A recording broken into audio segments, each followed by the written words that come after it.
Hey guys, how's it going?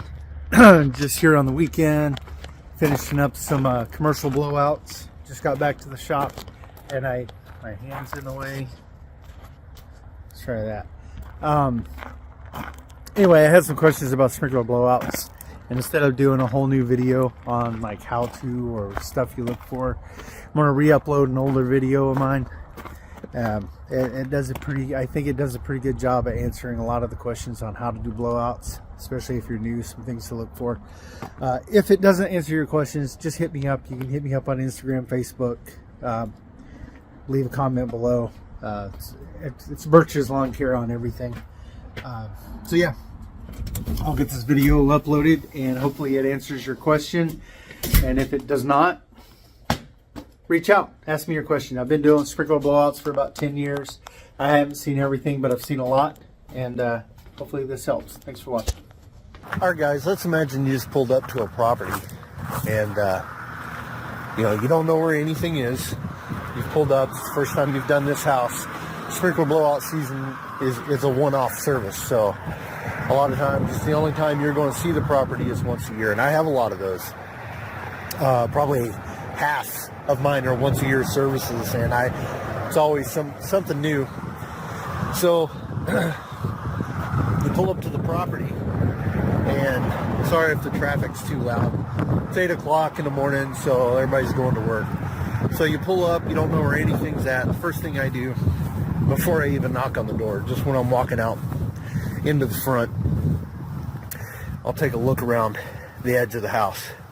And all I'm looking for, you can see I haven't cleaned up from all my trimming. These two were up over my freaking house, so I hacked them. And we'll see what happens in the spring. Anyway, so you walk around the house, and all I'm looking for is a valve box or spigots or some kind of connector. Then I knock on the door, let them know I'm here before I go into the back.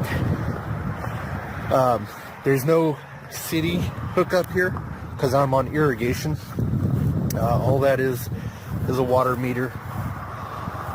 But if it's city water, then you would probably find something at the street where the turnoff is, or the backflow valves, or you'd find something there with that. So now I've let the homeowner know I'm here and not to freak out when they see me walking in the backyard. Like I said before, this place is still a mess. I'm trying to get everything cleaned up for the winter time. I got mower parts and tools everywhere. Leaves from my neighbor are freaking driving me nuts. I haven't even cleaned up a lot of my garden stuff. Alright, so we're still walking around, and sometimes you could look in, like that's where the pool stuff is. Sometimes you can look in there, somebody might have it set up that way. Walk around. What do I see back here? Oh, hey, look at that. There's an irrigation pump. That's an irrigation filter. And this is what you're looking for. Green boxes. And there's my valves. I only have 3 zones, so I don't have to look around for any more.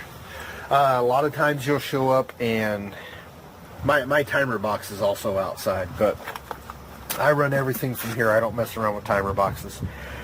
The hundreds of timer boxes that are out there, it's just too hard to learn them all, so we just go with this. And valves there's different ones, but they all work the same, on and off. So okay, so I found this. Here's the pump, there's the filter. I can also hook up to the filter here, but and since we know the irrigation is off, because the irrigation goes off at a certain time of year, it's not per property, I'll go ahead and open that up. These have been blown out once, so there's nothing going to drain out of there, but you can open that up and just let the gravity help drain the water out while you're looking around and getting ready. So one thing I'm looking for is, where is the main shutoff? There is no shutoff here for the water. There should be at least a ball valve somewhere on this line. So no shutoff. So we know we're still looking. You look in here, it's just valves. There's no kind of shutoff. So let's keep looking around the property. Let's see where this water hose goes. It goes through a bunch of crap.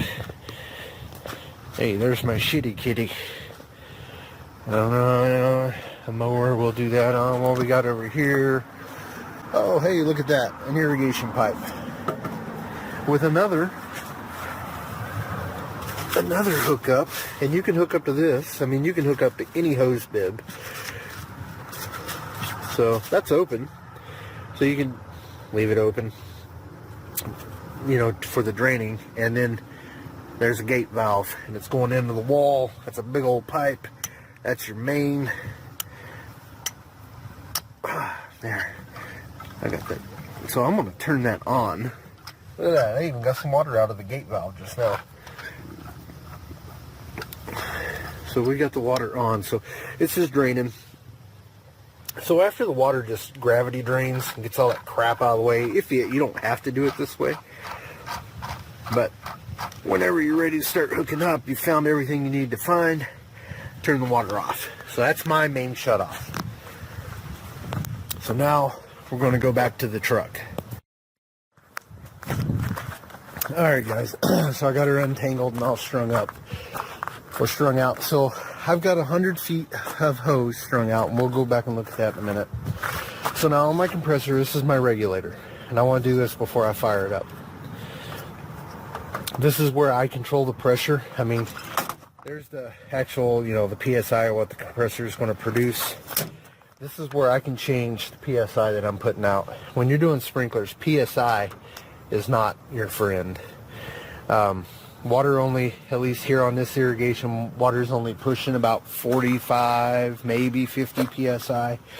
So that's exactly where I push this at. I stay between 40 and 50 PSI, depending on how much line I'm running out. Like here, I've got 100 feet ran out. So I'll be about 45. And orchards and pasture properties, 2-acre properties, you know, big stuff, you know, I can crank it up to 60, maybe, you know, maybe 65. I don't like to go above 65. Anyway, but it depends on the system and how things are hooked up. And so pressure compressor, pressure regulator. Here's a ball valve. It's just on the end of it. Now, I'll show you in a minute. I have another ball valve on the other end of the hose. Depending on the property and the hookup, sometimes you don't want to run all the way back from where you hooked up at just to turn your air on. So this one I leave on because I operate from the other end of the hose when I can. Sometimes I have to leave that one off and do it from here. It's just it's just a ball valve. So it's just turning your air on and off. So I leave this one on. So we're strung out 100 feet. Now you got to think, I'm parked right here in front of my gate. If I was pulling up to a customer's property, I'd be out on the street, which I could come over the fence on the other side of the house, or if I had to come this way, I have another two 50-foot lengths in the truck, and I've had to use 150 feet. I think that's the farthest I've stretched this year, but you can see I'm stretched all the way out. So let's go over here and take a look.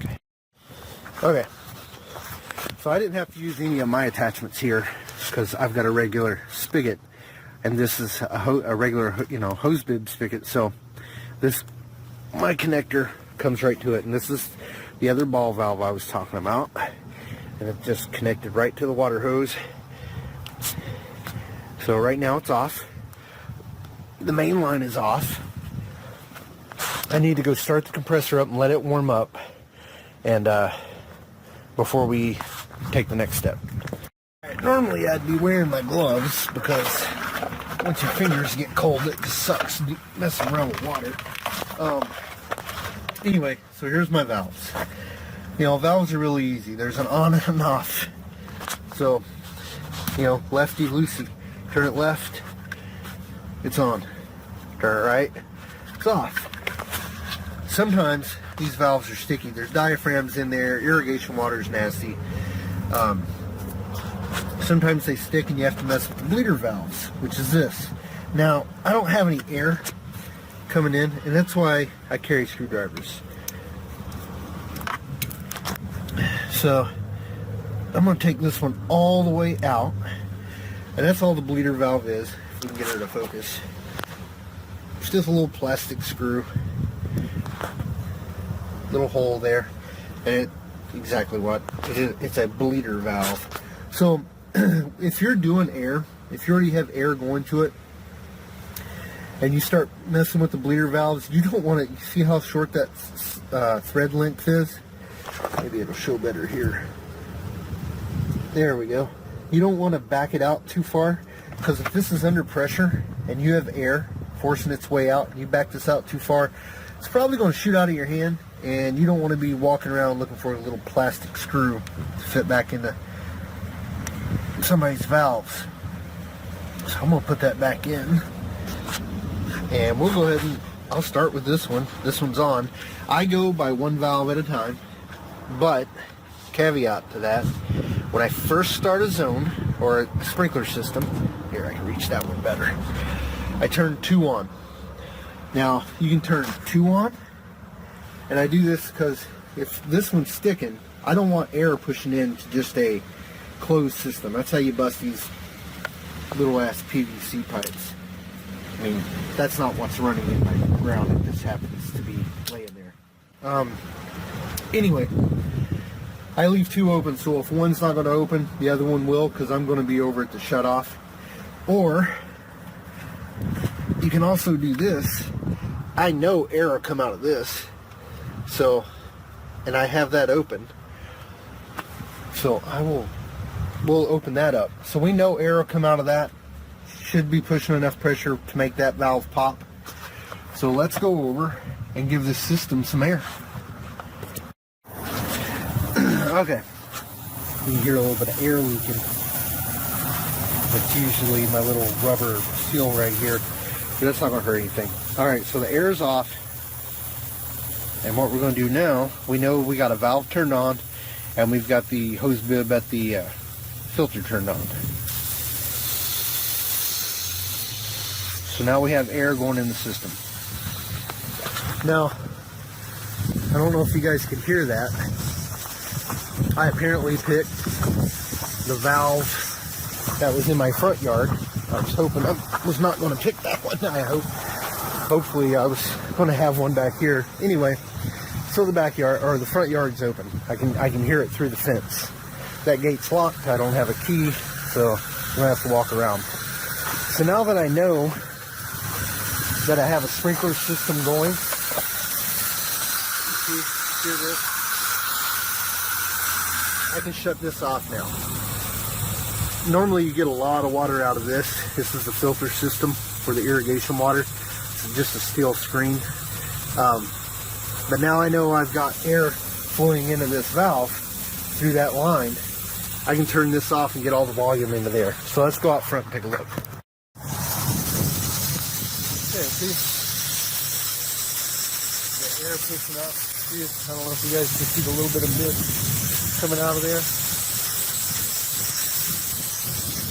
And the mist is fine. Don't be worried about the mist. We're worried about heavy water. Heavy water is what's going to freeze and break lines. You're always going to have some kind of mist. There's always going to be condensation. So this zone's running. It's getting plenty of pressure. Everything's getting blown out. Now, one thing I want to show with this type of sprinkler, since it's a can, see all that water down in there? So you're always going to get some kind of water gurgling out of these, and customers sometimes will be like, you don't have the water out of my system. Well, that's a can. It's got an empty space in there. So it's going to always have some kind of gurgle in it.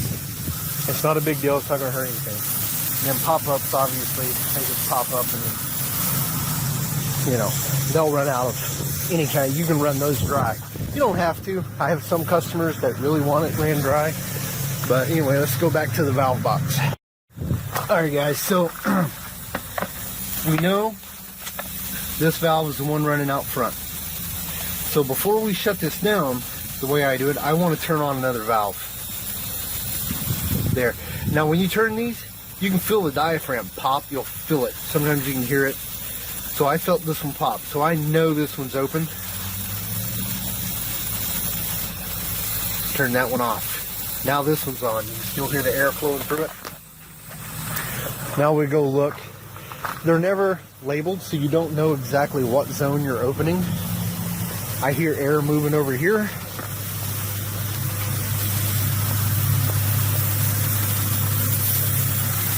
And there we go. mud on the hands. It looks like something else. So, sprinklers going. Look at that. I'm actually getting water out of that zone over there. I played around after I blew my system out this year, and I turned my water back on. Apparently, I actually got water into this part of the system. So, that's the pop-up. This is the low end of my backyard. You see how I've got that incline there. So the water kind of comes here. So that's the pop-up, blowing that out. That wouldn't worry me. That's not enough water to get me on the lines.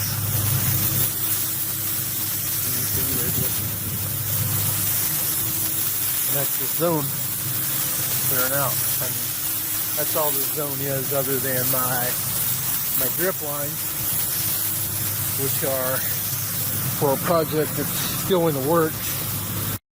Alright guys, I guess the good thing about doing this at the house, my phone just filled up on space. I got to run in and download it so I can continue this.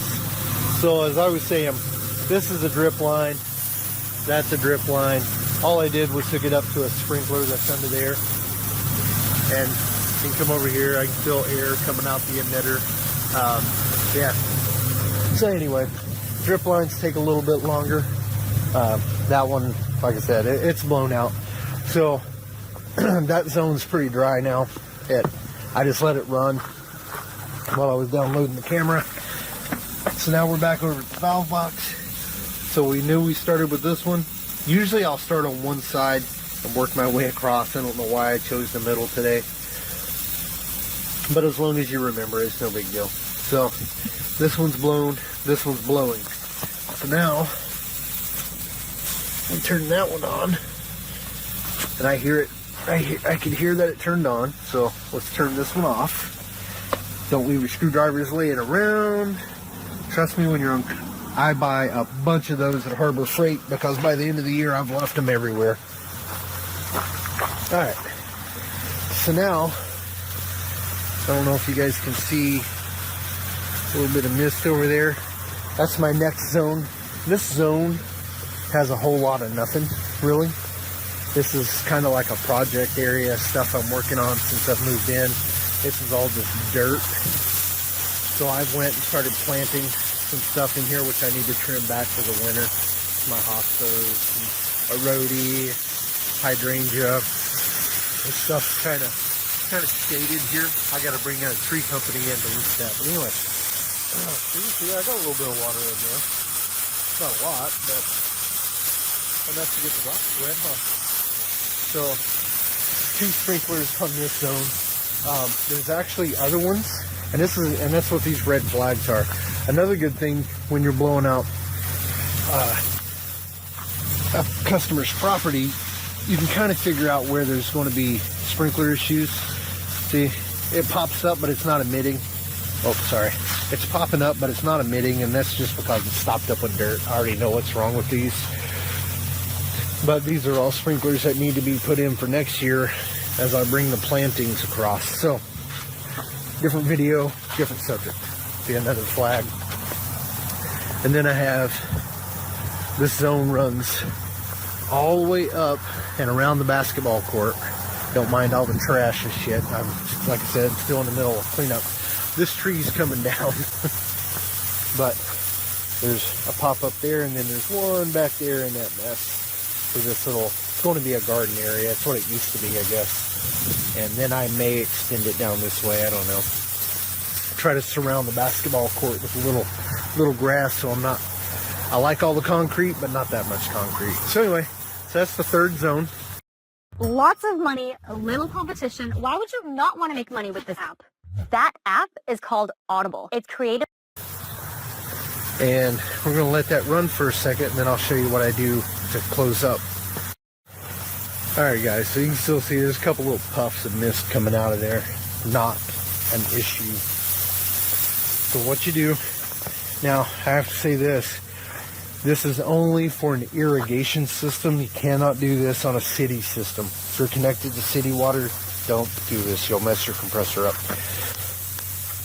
Because irrigation, at least in my area, gets turned off from the irrigation works, you know, city, whatever. The irrigation district, that's what I was trying to say. So they turn the water off and drain the canals here. So there is no water coming from this at all. So I've blown out my system. Now I'm blowing air to here, which it's air. So it's going up and it's hitting this gate valve, and then it's going back through my system. Or you could say it's doing both at the same time, whatever. Anyway, what I do here, because there might be some water getting pushed back this way, that's not getting to come back the other way because of the volume. It's just filling it up and holding it here. Especially, and I want to say, if this were to be hooked up back over to where my irrigation filter is, then that whole line from the filter to here would have water in it.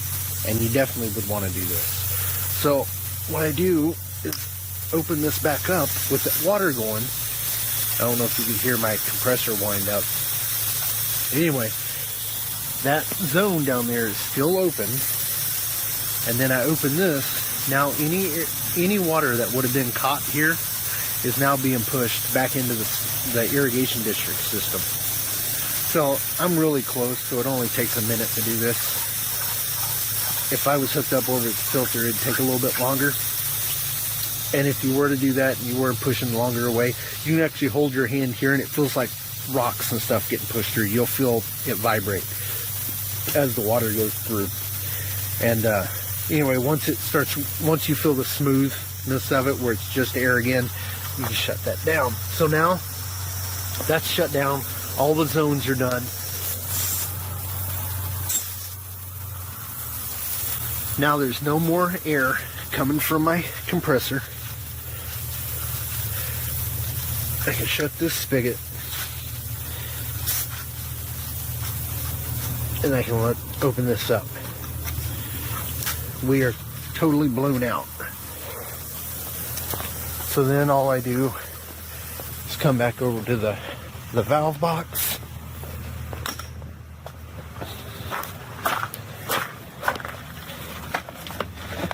Make sure the valve's turned back off, off, off.